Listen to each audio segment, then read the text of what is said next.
On se demandait comment diminuer l'intensité donc consommée par un moteur. Alors, on va voir ce qu'on peut faire avec cette idée. Donc, pour diminuer l'intensité consommée par un moteur électrique, on essaie de brancher un condensateur en parallèle. Voici les équations des intensités I1 et I2 respectivement du moteur et du condensateur. Donc I1 pour le moteur, donc j'ai une équation, pas de souci, c'est exactement le même type d'équation que ce qu'on vient de voir jusqu'à maintenant. Et la deuxième équation donc pour l'intensité qui passe à l'intérieur du condensateur. Ici je vous ai fait un petit schéma très succinct, tout simplement pour qu'on repère ici comment on va pouvoir avoir l'intensité qui parcourt donc le circuit. Vous connaissez maintenant la loi des mailles, c'est-à-dire qu'ici l'intensité va se répartir entre le condensateur et le moteur, suivant la loi des nœuds. Donc ici, d'après la loi des nœuds, donc I est égal à I1 plus I2. Une petite coquille, j'ai mis I1 plus I1, mais c'est I1 plus I2. Donc on va tout simplement additionner ces deux intensités. Alors, quelle méthode pour ça? Bien, deux méthodes possibles. Soit on utilise GeoGebra avec, par exemple, l'équation de ces courbes, et soit on utilise la représentation de Fresnel. Dans les deux cas, je vais utiliser GeoGebra. Moi ici, pour pouvoir vous le mettre à l'écran, ce sera plus adapté, mais on pourrait utiliser une feuille et un rapporteur pour pouvoir faire notre représentation de Fresnel. Alors ce que je vous propose, c'est d'utiliser déjà GeoGebra, et dans GeoGebra on va faire l'addition de ces deux courbes grâce aux équations que nous avons. Donc on va pouvoir représenter I1 et I2. Avant ça, je vais juste faire une petite modification de l'axe des abscisses, puisque en abscisse nous sommes donc en radians et donc l'unité sera pi. Allons-y pour I1. Alors je remplace t par x, puisque dans le grapheur la variable c'est x.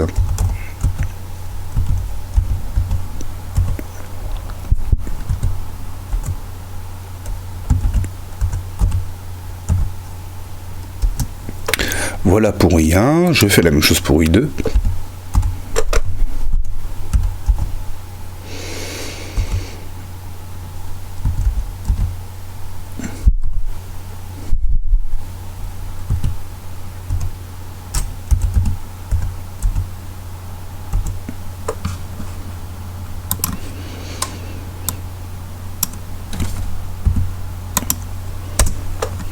Donc j'ai représenté I1 et I2 dans mon grapheur. Eh bien je vais pouvoir essayer de représenter la somme des deux en lui disant que I est égal à I1 plus I2. Voilà, le grapheur m'a fait la somme des deux. On va peut-être changer la couleur pour que ce soit un peu plus visible. On va mettre un beau vert. Donc voilà la somme des deux, donc de I est en vert.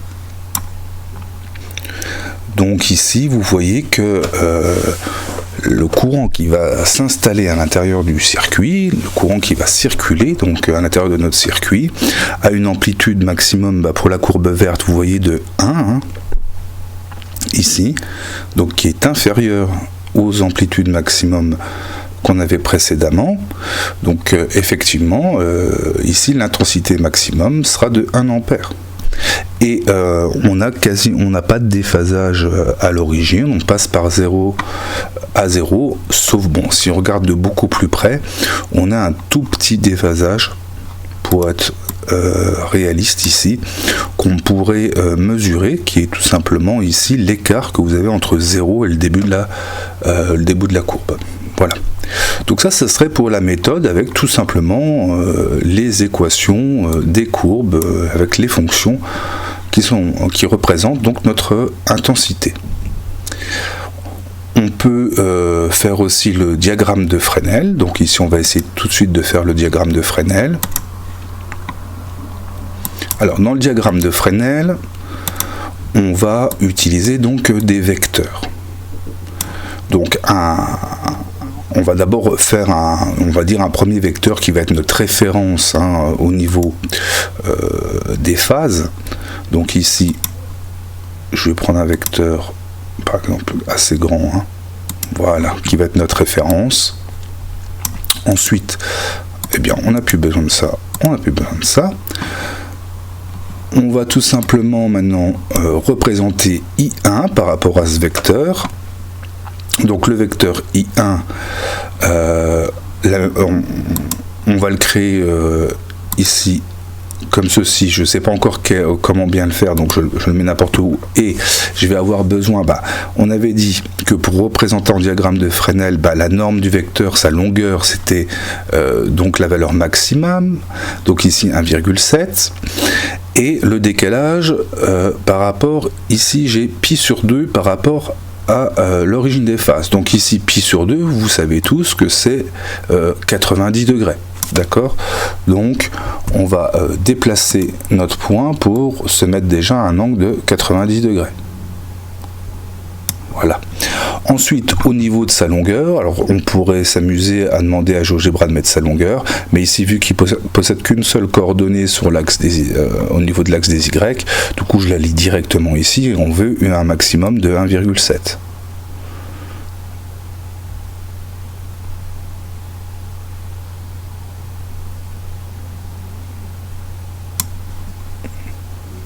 Voilà. On va faire la même chose pour le deuxième.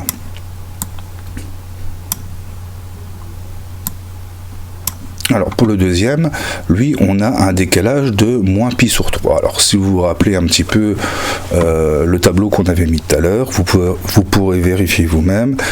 Pi sur 3, ça nous fait donc ça nous fait du 60 degrés. Donc on va faire un vecteur qui dans ce sens-là qui a un angle de 60 degrés, d'accord? C'est-à-dire dans le sens négatif, hein, moins pi sur 3. Donc pareil, on va refaire un vecteur et je vais l'arranger. Voilà le vecteur. Alors là, je vais avoir besoin de l'angle qui forme par rapport à ma référence.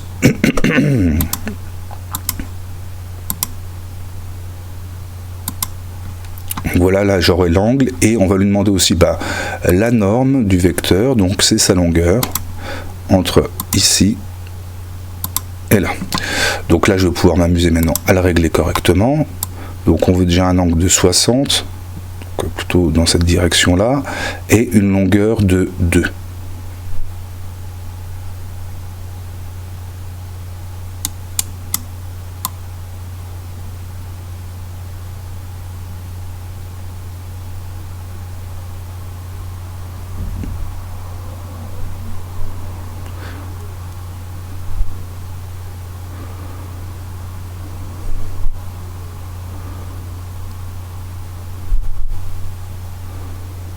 Alors c'est pas évident à régler, hein.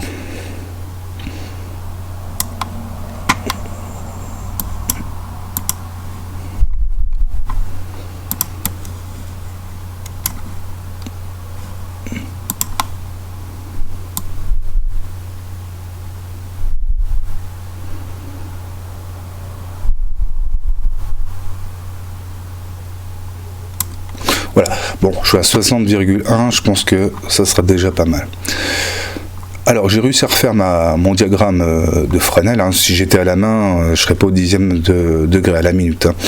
Alors, maintenant qu'on a nos deux vecteurs, je vais peut-être les renommer, hein. Le premier, donc, ici, il s'agit de I1.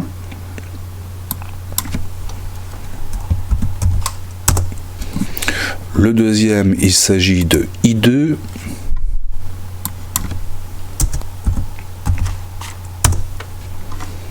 Et on va pouvoir faire la somme de ces deux vecteurs, tout simplement en faisant I égale I1 plus I2. Donc voilà, j'ai mon vecteur I ici, et vous voyez que comme on l'a constaté tout à l'heure, j'ai quasiment pas de déphasage. Alors si je zoome beaucoup, on va retrouver le même petit déphasage que celui qu'on avait sur nos courbes, hein. Mais on pourra considérer qu'il est quasiment nul. Bon, je l'ai quand même repéré, et je vous l'ai mis quand même sur la vidéo. Donc on va voir ça tout de suite. Donc ici, si on regarde maintenant la longueur de I, si on regarde sa norme, eh bien vous voyez, alors si on oublie un petit peu ce moins 0,03, qui est le déphasage, qui est vraiment très très faible, qui est quasiment négligeable, ici on a bien une longueur maximum de 1, c'est ce qu'on avait retrouvé aussi sur les différentes courbes quand on les avait additionnées.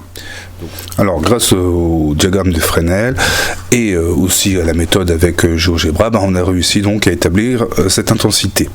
On avait repéré que le maximum c'est bien 1,7 ici pour l'intensité 1 et 2 pour l'intensité 2, et dans l'addition on a cette fois remarqué que le maximum était donc bien de 1 ampère, c'était aussi la longueur, enfin la norme du vecteur de Fresnel, qui était le résultat de l'addition. Le petit déphasage que j'ai réécrit ici, en fait il était négatif, et donc l'équation à laquelle ça correspond, une valeur maximum de 1 et un tout petit déphasage que j'ai quand même noté ici.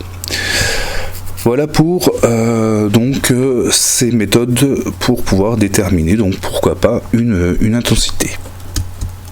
Alors, si on se posait la question de savoir comment résoudre une équation du type sinus t égale 0,5, ici j'ai gardé juste sinus t parce qu'on avait un tout petit déphasage de 0,003 que j'ai négligé, donc on pourrait dire que c'est le même exemple.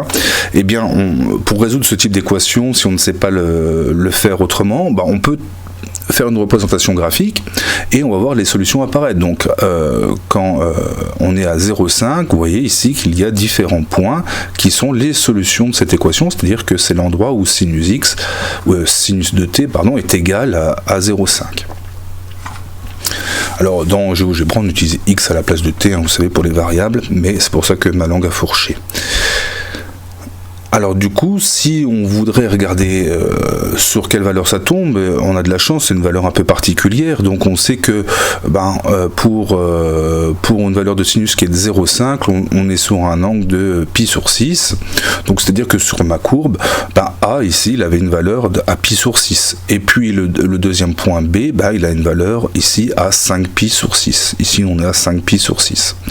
Et puis comme le signal est périodique, ça se répète, et ça se répète à chaque tour. Donc vous savez que pour faire un tour, il faut faire 2 pi en plus, et bien du coup, dans les solutions, je fais apparaître à chaque fois 2 pi en plus, donc c'est-à-dire 0, 2, 4, 6, 8, c'est-à-dire en multipliant à chaque fois par 2 k pi, et k est un entier naturel, c'est-à-dire qu'il prend les valeurs juste 0, 1, 2, 3, 4, il n'y a pas de valeur intermédiaire.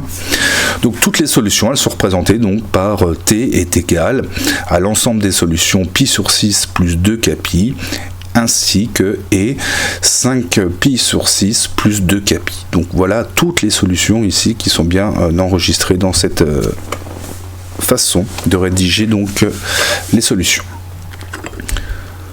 Alors maintenant, on va s'intéresser à autre chose qui va nous permettre d'utiliser un petit peu les formules par rapport aux angles en trigonométrie.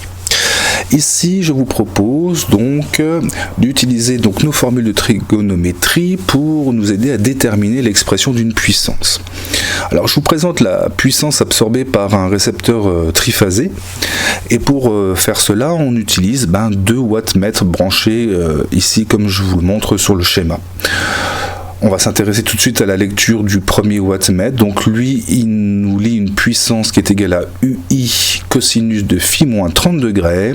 Pour le deuxième, on a UI cosinus de phi plus 30 degrés. Et on dit que la puissance absorbée, c'est la somme de P1 plus P2. Vous avez l'habitude avec phi maintenant, sauf qu'ici il est en degrés, donc on s'amusera à changer les degrés en radians pour pouvoir travailler tout à l'heure. Et puis U, la tension en volts, l'intensité en ampères, mais bon, vous connaissez ça très très bien. Alors si on change tout de suite les degrés en radians, 30 degrés en fait ça correspond à pi sur 6 dans notre tableau des angles, vous pourrez vérifier. Donc j'ai remplacé tout de suite, il ne nous reste plus qu'à additionner donc P1 et P2, donc ici si on additionne les deux, on remarque que dans cette addition, chaque membre de l'addition est multiplié par UI, donc on va pouvoir factoriser par UI, j'ai mis des crochets et puis on a cette grosse addition de cosinus à faire pour pouvoir la faire correctement, moi je vous propose de développer ce cosinus de phi moins pi sur 6. Alors pour ça, on va devoir utiliser les formules qu'on a vues plus tôt dans le cours. Donc là, on serait bien sous la forme de cosinus de a plus b, et a ça serait phi, puis b ça serait moins 6 par exemple.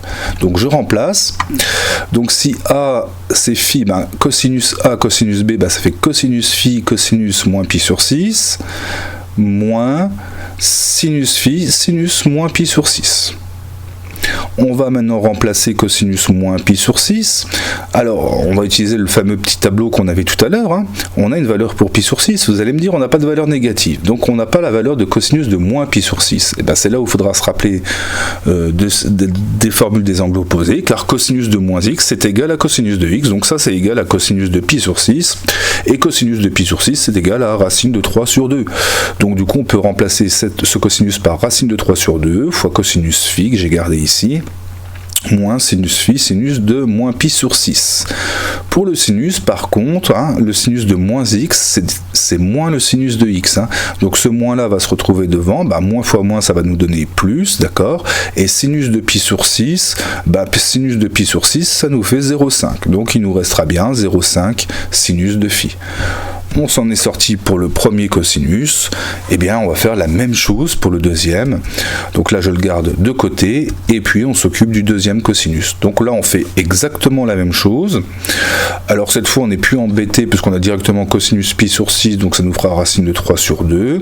Et puis sinus de pi sur 6, on pourra remplacer par 0,5, donc ça fera bien ici cette fois moins 0,5 sinus de phi. Donc là j'ai remplacé d'abord le racine de 3 sur 2. J'ai remplacé aussi donc le 0,5 à la fin, et donc là on obtient racine de 3 sur 2 cosinus phi moins 0,5 sinus de phi, hein, c'est bien ce que je viens de vous dire. Donc on garde ça en mémoire, et on se rappelle que nous on a besoin de les additionner ici. Donc ce que je vous propose, c'est qu'on tente l'addition. Bah, ça va être facile, hein. 0,5 sinus phi moins 0,5 sinus phi, ça s'élimine. Racine de 3 sur 2 cosinus phi, bah, il y est deux fois, hein, donc le divisé par 2 va disparaître, et il ne reste plus que racine de 3 cosinus phi. Je vais le remplacer dans l'expression de P, et nous avons enfin une expression convenable pour notre puissance, puisque ici nous avons P égale UI, racine de 3 cosinus phi. Alors j'espère que ce chapitre sur la trigonométrie vous aura un petit peu interpellé, dans le sens où de nombreux phénomènes physiques utilisent ces formules, donc c'est bien de les connaître, et par la suite, vous en aurez sans doute fortement besoin. Donc je vous laisse maintenant travailler de votre côté. Et puis, je vous souhaite bon courage, bon travail. Et je vous dis à très vite pour une prochaine vidéo.